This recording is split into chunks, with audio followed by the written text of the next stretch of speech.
Það var leið 12 stiga tap í leik þar sem þið voru rúmlega 20 stig undir í einhver skipti. Já. Það gerir vel hérna í lokin að komast 12 stigum frá þeim einhvern veginn, en þetta var svolítið langt frá því hjá okkur í dag. Já, það var bara orðið of seint sko, en við byrjum náttúrulega komast í 12-0 þarna, minni mig, og gröfum okkur ansi djúpa gröf, eða hólu, og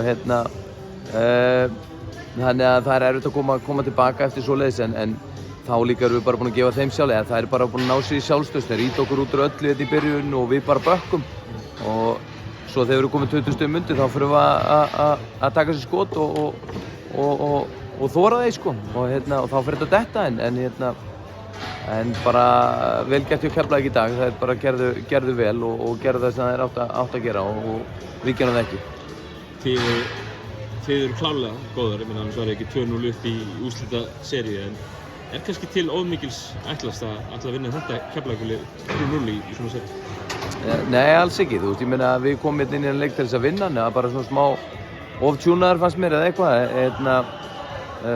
við hefum alveg geta unnið þennan leik ef við hefum mætt fyrir til leiks, að mínum mati, en eins og ég segi, þú spilar aldrei betur heldur en aðstæðingurinn leyfir, þannig að Keflavík bara ýtt okkur út úr öllum aðgerðum og gerðu vel.